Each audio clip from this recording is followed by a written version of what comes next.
So today, the weather here in Berlin is pretty shitty and it's supposed to be raining the entire week. So I thought, what better time to sit down and talk about my A7 IV settings and how I arrange the custom buttons and all that fun stuff.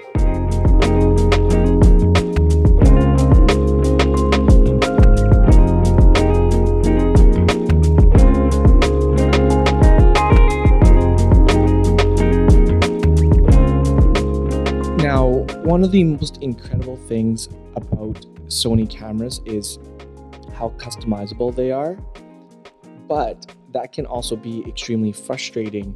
And in the case of the A7 IV, maybe even more so, because from my experience of customizing the cameras that I've used, the A6300, the A6500, the A7 III, the A7S III, and now the A7 IV, I have found that this, out of all those cameras, has the most customization options available.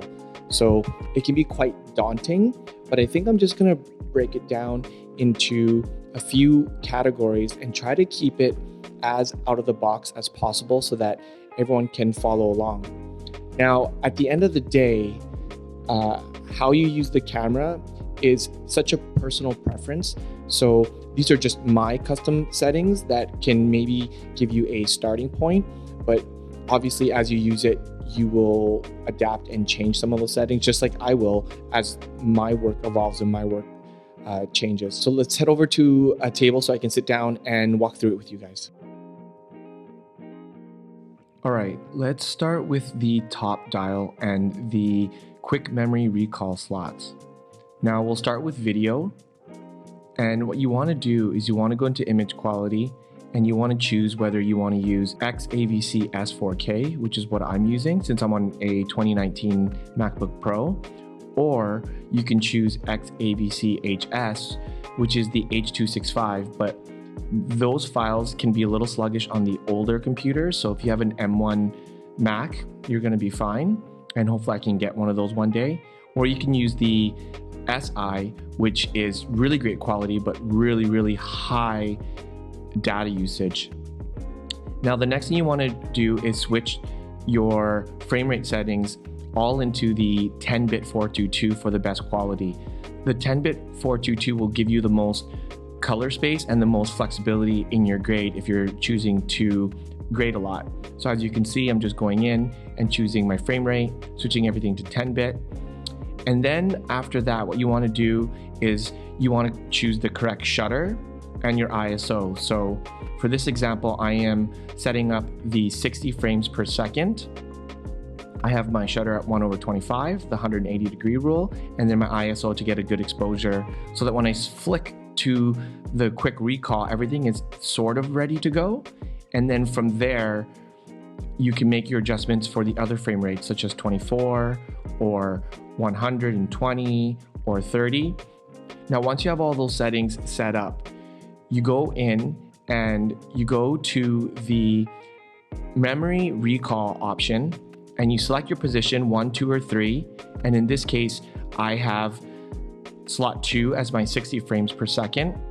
You can scroll down to make sure all these other settings are adjusted to however you like, but I generally leave them the same. I just switch the shutter, the ISO, the frame rate, and the bit rate. Once that all looks good, you hit enter, the middle wheel, and it'll save. So that's on position 2. And as you can see, position 1 was 24, position 2 was 60, and position 3 I have at 30 frames per second. Now we're gonna set up the dial for photo. Essentially, it's the same steps. And just quickly, how I'm setting this one up is I have my dial number 1 set for raw shooting, and you have 3 raw options. You have your compressed, then you have your lossless compressed, and then you have your uncompressed. Now, the middle option, the lossless compressed, is similar to uncompressed, except that it uses a little less data, and then it'll have your computer basically sort of like unzip it and give you a little more flexibility in the edit.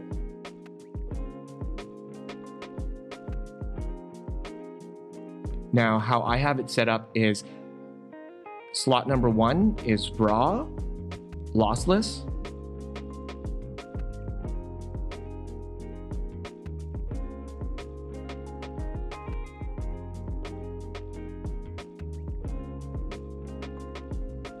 When you turn the dial to number 2, I have it as JPEG. And I do that because in certain situations like, family gatherings, birthday parties where I don't do a lot of editing, I can use that. And then slot number 3, I have RAW and JPEG for maybe event photography where I need quick delivery, but I also want to have some RAW just in case they need more editing. Next, we're going to dive into all the custom buttons mapping. Now, I'll try my best to put all the menu pages on the screen, but it can be a little daunting, like I said. I start with the photo custom key dials because essentially all those dials and buttons are set up in a way that I don't want to change too much. I only change the specific settings that I think will make the camera the best for hybrid shooting. So the things that I change on this first page is going to be number 3, which is the autofocus and manual focus toggle. And when you hit that button, that C1 button, it'll toggle so that you can do a rack focus if you need to, or you can have something focused and as you pan left to right, you can kick the autofocus back in. Now for button number 4, I switched that to APS-C mode so that I can quickly toggle between the full frame. But if I need a little more reach when I'm shooting photos, I can hit C3 and it'll let me punch in to the sensor, and then essentially you have an APS-C camera as well. The number 5 button, I change the touch operation because sometimes when you're shooting, you want to be able to turn that off so that your face doesn't hit it or your fingers don't actually touch it.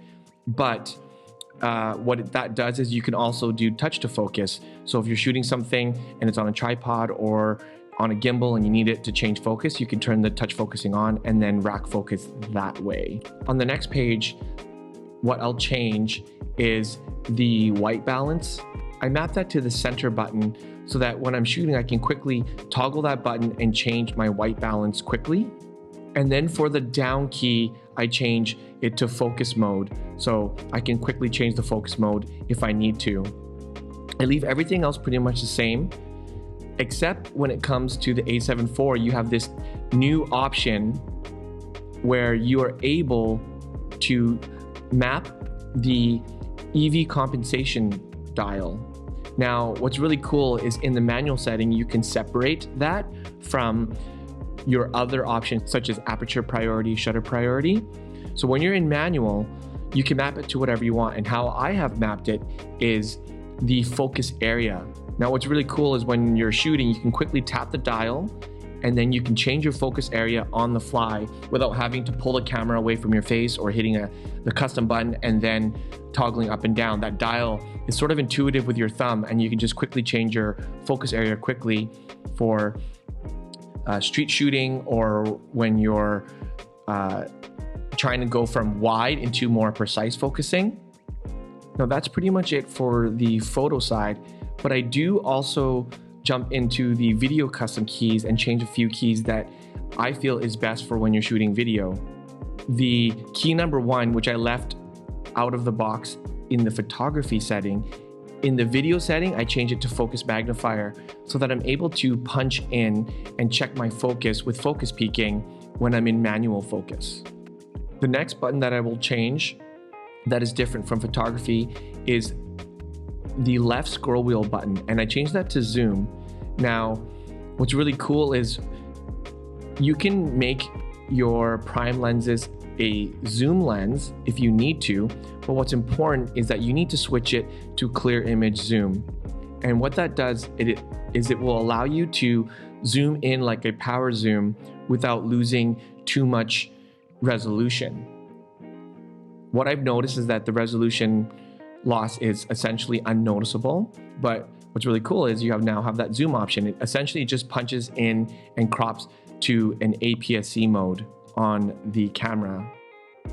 The next thing that I add to my video custom button is the gamma display assist. Now, what that does is when you're shooting in S-Log, it's a really flat profile. So you can quickly toggle the gamma display assist on and off, and it'll temporarily add a Rec 709 LUT so you can check your exposure more easily. Now that's pretty much it for the custom buttons. Next, I'm diving into the function menus. Now with the function menus, I essentially tried to again leave everything the same and just switch the functions that I use the most.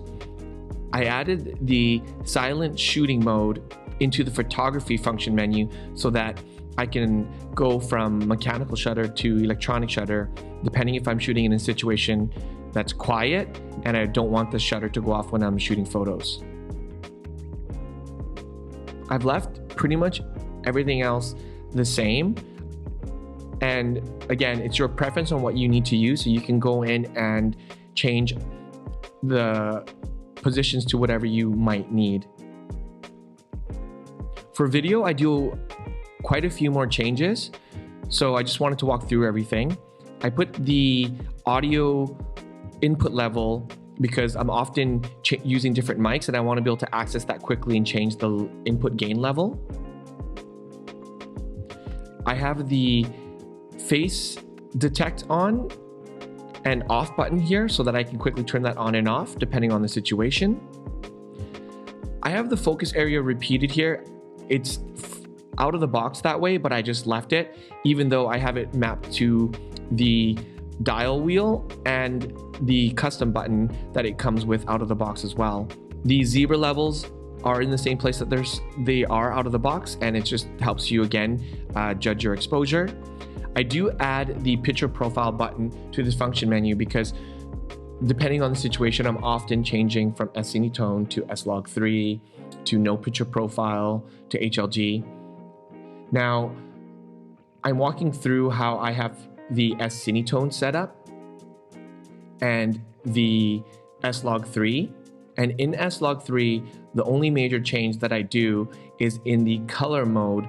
I change it from S-Gamut 3 to S-Gamut 3 Cine. Now, I won't dive into picture profiles too much in this video because I already made a video comparing HLG, S-Log, and S-Cinetone, and I just don't want to spend too much time in this video on that. But I'll link the video up above so that you can check that out if you need to. Next is the marker displays. Now the marker displays essentially shows you a border for aspect ratios, and I have my aspect ratio marker set to 2351, and you can go in and change it to whatever you think you want to use the most. The next one is the grid line. The grid line helps you with composition. Now when you have the grid lines on, you can't have the marker display on, and when you have the marker display on, the grid lines won't be on. So depending on your situation, you'll have to choose. The next position is the steady shot, and I put that on so I can quickly jump between active, standard, and off. And as you can see, in active you get a little more stabilization, but it does crop in a little bit. And then lastly, the auto white balance and the peaking. I believe those are in the same position, and I didn't change those at all, but I leave peaking there so that again it will help me with nailing focus. A few other things that I change is I will change the EVF frame rate, and I like that set on high so that when I'm tracking subjects, it's giving me a really good, essentially real live view, and it just gives it a really nice sharp look. The next thing that I will change is the record emphasize. Now the record emphasize gives you the red border when you hit record. Super useful so that you actually know you're recording, and we've all been there where we think we're recording and we didn't actually hit record. Now the next option that I adjust on the camera is the breathing compensation. And with the A7 IV, we are really lucky because they added this option to the camera. Now, if you don't know what breathing compensation is, essentially these are photography cameras and the lenses are made for photography. So when the focus changes, there is a slight zoom effect and it can be unpleasing to the audience. But What's cool is Sony added it to this camera, so hopefully moving forward they will have it on all their cameras. Now, not all photography lenses will work with the breathing compensation. In this example, the A7iv Sony 1.8 doesn't work, but I know for a fact that the 20mm G works. So I'll throw up an example here on what that looks like with the compensation on and off. Now, one of the next things that Sony has started to do with their cameras is the sensor dust protector. So I will go in and turn that on. It's pretty deep in the menu, so I just wanted to add that here. Essentially, when the camera is off, the shutter comes down to protect the sensor, but you do have to be careful to not touch that shutter, because if you do, it could jam it and really damage it, and that it will be a costly repair.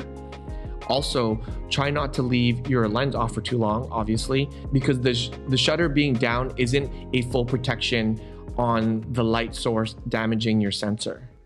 Okay, that's pretty much it. Now, with the My Menu, I didn't dive into that. And what that is it's essentially a custom menu page. And I didn't dive into that because using the camera is such a personal thing.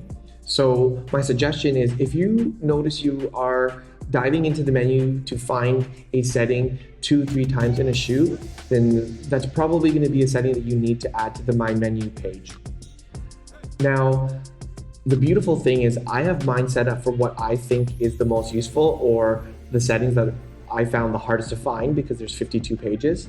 I have set that up already, and what's really great about the most recent Sony cameras is they allow you to load your settings onto a memory card, and then you can sync up any camera that you buy in the future. But what's really great is even on a job where you need to rent cameras, you can quickly sync up all your cameras and have everyone on your crew have the same exact settings from every single camera.